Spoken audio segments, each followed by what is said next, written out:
like to thank the organizers for inviting me to speak in this TMT-based webinar today. The title of my webinar today is Targeted Pathway Proteomics Using TMT and Real-Time Analytics to Create GoDig Assays. And before I start, I'd like to just show my disclosures here, which Thermo Fisher has asked me to do, so I'll give you a second to read that.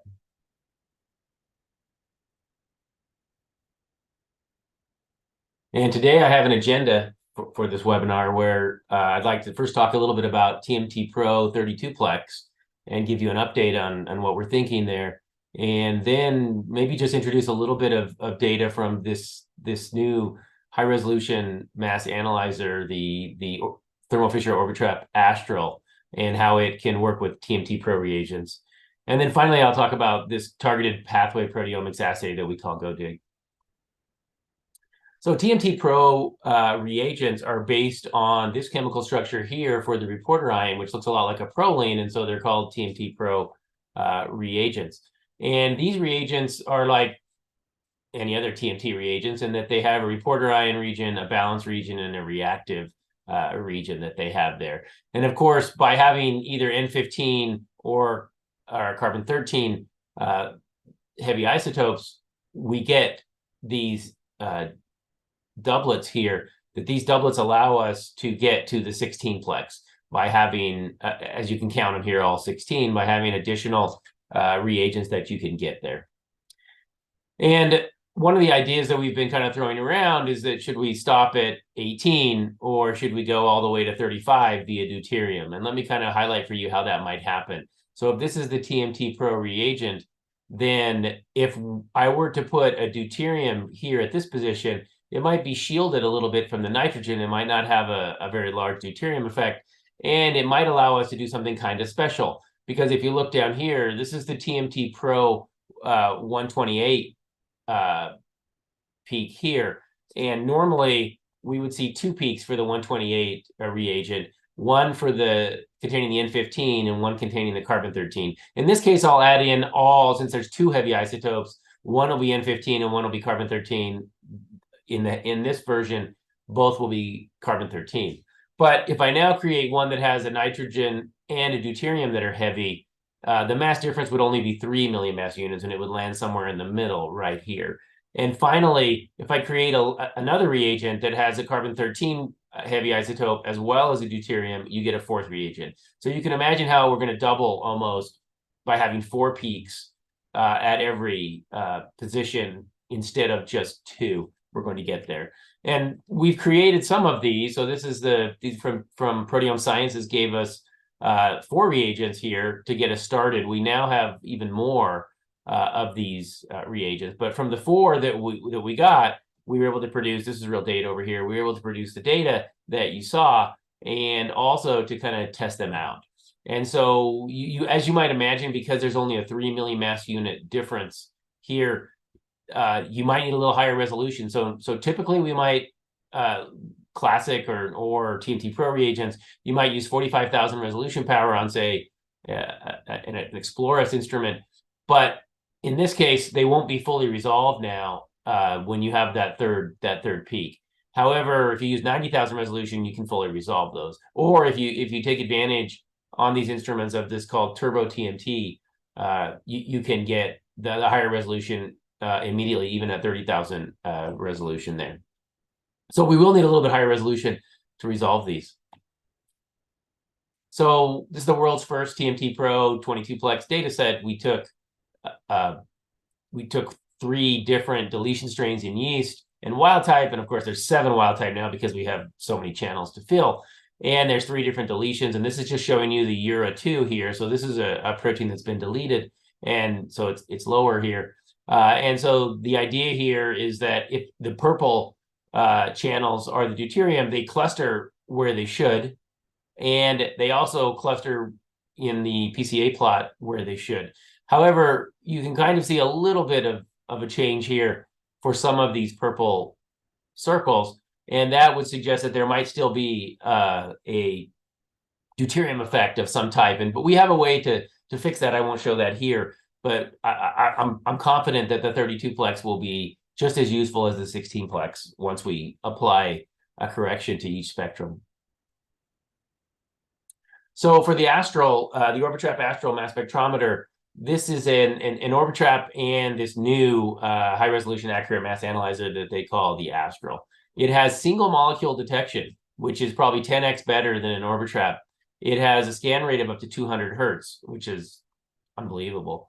And the resolution can be up to 80,000, which allows it to work with TMT. And the mass accuracy is also very good. So how does it work for TMT-based proteomics?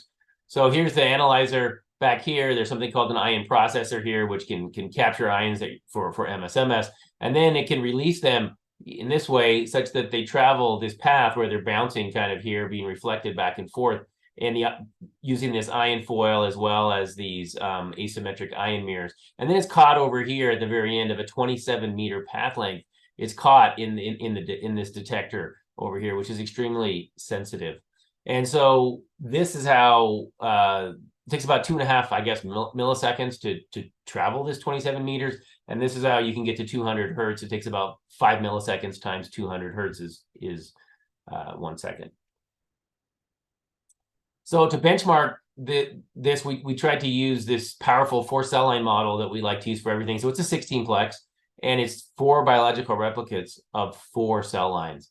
And this is an example of one of, say, 10,000 proteins that we have, and this is phosphofructokinase. It's the platelet version, and you can see it's expressed in all 4 of these cell lines, but at different levels. And so there are many differences, and we often have up to 10,000 proteins for which we know these. And so being able to use this model to kind of benchmark where we're at on the Astral would be fantastic. And so we did this experiment here where we took this 4 cell line data and we acquired a data set on the Eclipse, and then we acquired a data set on the Astral. And on the Eclipse, the Orbitrap Eclipse was used. We used real-time search, SPS MS3, and there were 24 fractions that we had collected for this data set. We shot all 24, used 90-minute gradients. The top speed of the instrument was around 7 MS2, MS3 collected per second. So that's the top speed there. In 36 hours of analysis, because we shot 90 minutes times 24 fractions, we ended up with about 176,000 peptides, and we had about 9,400 proteins that were quantified. So then we traveled to Germany and took these samples with us. And when we got to Germany, we used FAMES on the front of the Orbitrap Astral instrument. We used the same 90-minute gradients, but this time we only shot 12 fractions on there. And we didn't have much time to optimize, really, or to decide. We just kind of had to go with it on the instrument because there were so many people trying to use it.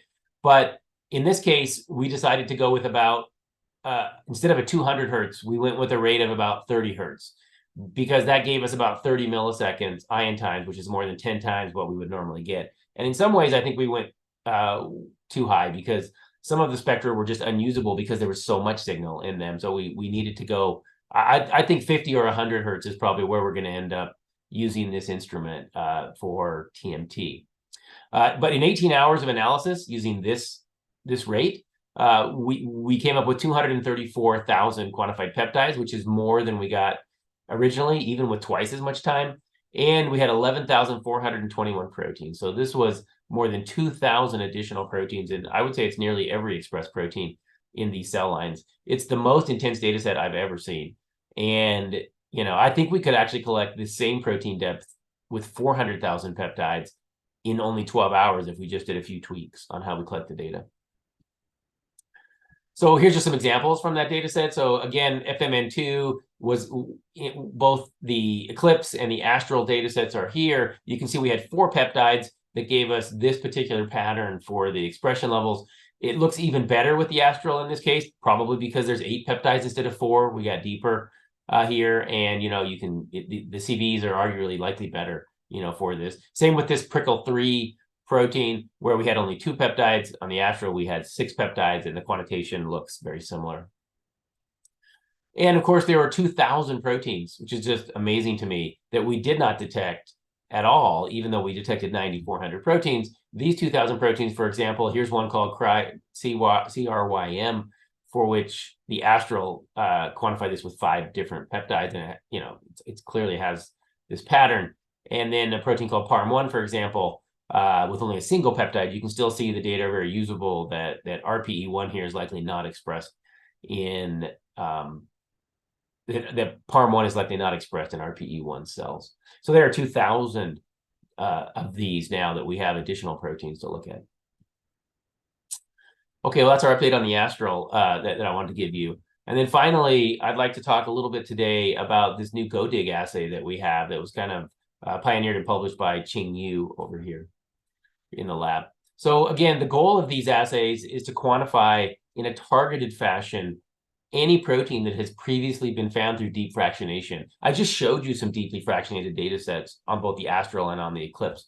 And the goal here would be to quantify any of those proteins that I'd already seen, but to do it directly from unfractionated mixtures. If I do it from unfractionated mixtures, this would represent at least 12-fold increase, more than 10x increase in speed that you could get there. But this required us to have human yeast and mouse libraries that could be used, because you rely on libraries when you do these targeted assays. We built a website that can allow us, this is a picture from the website, that can allow us to predict the retention time, the abundance, and the spectrum directly from that library, so that we can build that assay just by inserting a list of proteins. And we use calibrated elution order position to really kind of seal the deal here. And I'll try to explain that a little bit going forward, how we don't have retention time scheduling, we have an ordered elution position. And then finally, we collect MS3 scans for the quant that have about a 20x increase in signal because of ultra long injection times. So normally we might use 100 milliseconds.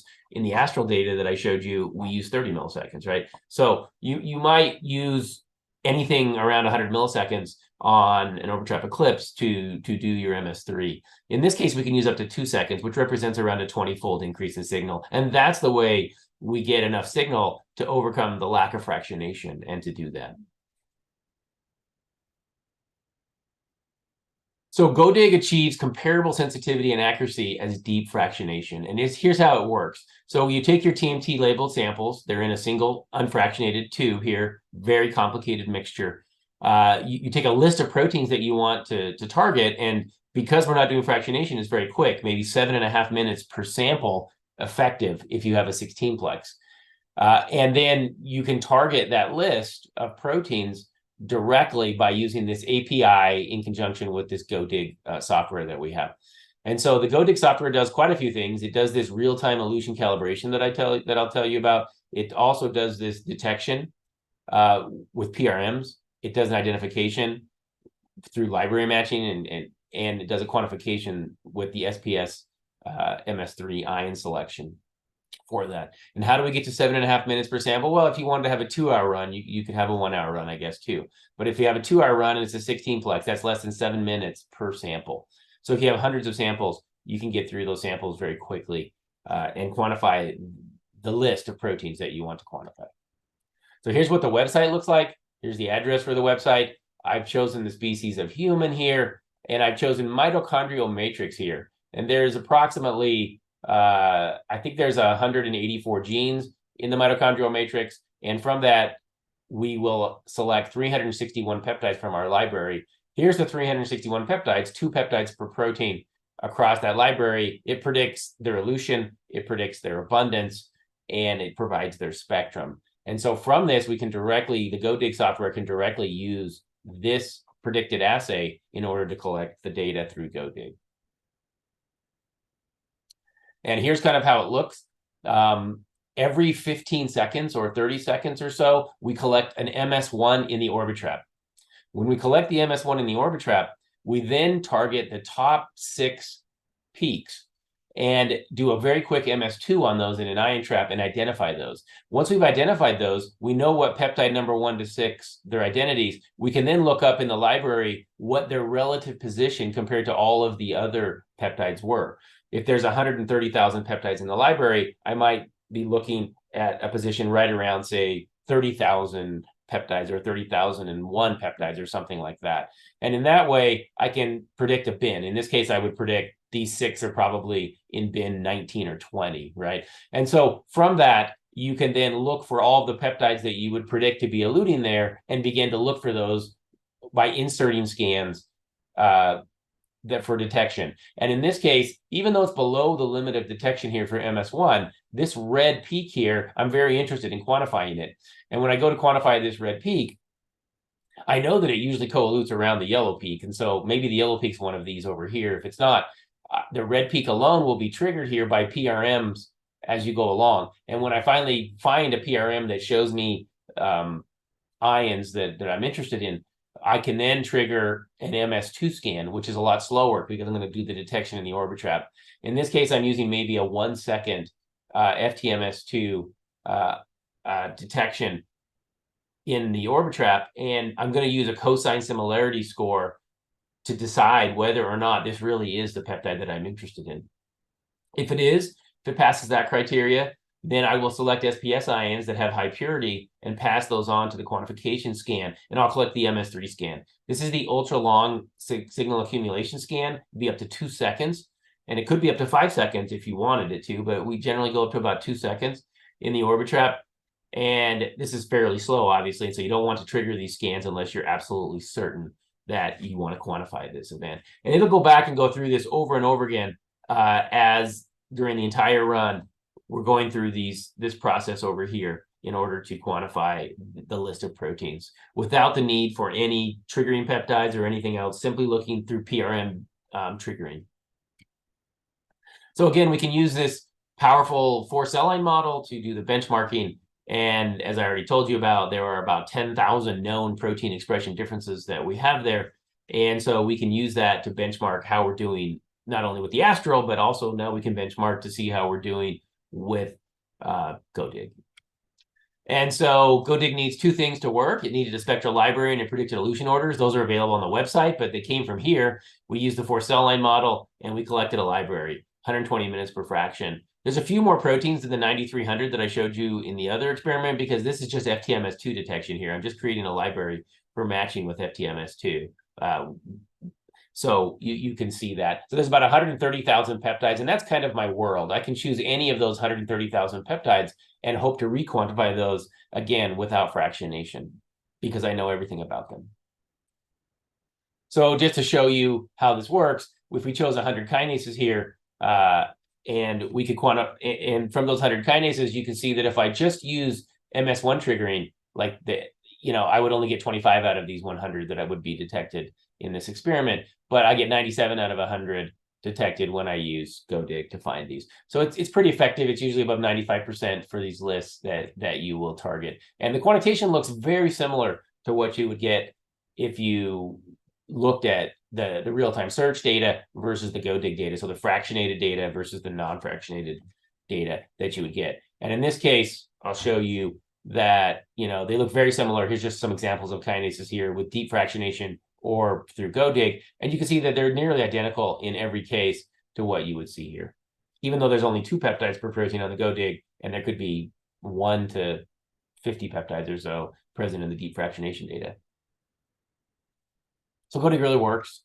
And we wanted to apply it also to 4 cell lines, or 4 different, GoDig Go categories. So we took the kinases that you've already seen. We did it for proteolysis as a Go category, apoptosis or P53. And in these cases, it was a single shot on the mass spectrometer, and we quantified more than 95% of the proteins that we were targeting. And the data look very, very similar. Again, you can see the correlation over here. They look very similar between GoDig and the real-time search that we had there. So, we were pretty confident that this would work for, 95% of the proteins in these lists.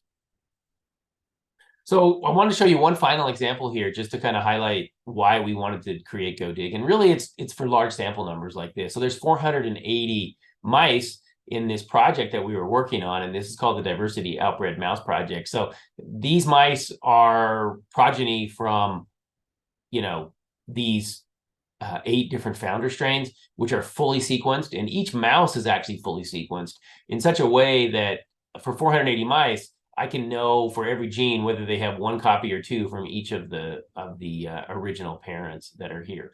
And so the goal here was that these mice were fed a high-fat diet, and we wanted to understand the role of lipid biology, I guess, in some of these. And so we chose these 4 Go categories, and we shot 4 times. We shot the 480 samples, but these 480 samples were mixed into 16 plexes. So in reality, there's just 30 autosample vials that we have.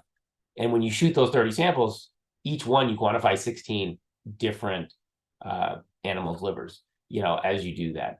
And so this is the example that we did. It took, a little over a day or so to run through each, to choose a category and to quantify it. And this is just one example here, which is called APOH. This is a gene that's involved in lipid biology. And what you can see here is that there's 480 animals here on the x-axis, and then the relative difference in the quantitation that we achieved through GoDig. And of course, what I've highlighted here is that one of the 8 parents was called WSB. And if you happen to have 1 or 2, but certainly at least 1 copy in your genome of the WSB form of the allele, you have higher levels of this protein that are there. And so this is kind of what we can see across, by using GoDig, we can achieve across 480 animals the quantitation of, this protein as well as, 50 or 100 other proteins. And each one of these took about 7.5 minutes per sample to achieve. So this is what a Manhattan plot looks like. So this is where you take the entire genome and you're looking at a log odds score to see if there's a genetic variant, a position really in the genome that correlates with the position in the genome that correlates with the quantitative information that we had at the protein level. And in this case, you can see it's on chromosome 11. It turns out to be a local QTL. That's the position where APOH is. It's right located there in the mouse genome. It's a dominant mutation. You just need 1 copy of this to have the effect. And it's located on the WSB allele. We know all of that information from this one single experiment. And so I don't want to show you too many more examples from there, but just to let you know that we also targeted 50 kinases for which we had never seen a QTL in the past. So we wanted to see how deep could we get by having 480. And we found 13 additional QTLs, both local and distant QTLs that we found. And I'll just highlight one of these because it's very complicated and it kind of shows how this all works. So in this case, there's 480 animals across here, and the protein's name is TRP53RKB. It's a kinase, and it's part of a complex, the Cheops complex. And what it shows you here, we can't really see it here because the green, there's no real difference in my eye here. But if you look at it on the plot here, you can see that if you have one of these 3 alleles, either Cas, PWK, or WSB, so 3 out of the 5 parents, these 3 animals appear to have an allele which imparts a difference in abundance right here at this, which imparts a difference of abundance at this position. The position where it's located, there's a 1 in a billion at least log odds score here that says it's on chromosome 12. Here, TRP53 is RKB is not located on chromosome 12. So this is a different position in the genome that's controlling or causing the levels of TRP53 RKB to be changed when you do that. And the way we kind of track this down is we also looked at the coefficients here. So you can see that these three parents, the Cas, the PWK, and the WSB, all have higher levels in the DO mice compared to the other 5. And if you look at the observed value in the founder strain, so this is going back, not these animals, different animals that are the founders. So you're just taking the actual parents. And when you look at the parents, they also have increased levels for these 3 strains, as well as for the yellow. I don't really know what's up with the yellow here. It's clearly not tracking with the other 3, at least in the DO mice. This is probably a different QTL, a whole different allele that's causing this one to be up. But when you look at the position here, which is chromosome 12, and you look at the genes that are there, there's one gene that jumps out at you, which is GON7. So GON7 is a member of this Cheops complex as well, including TRP53RKB.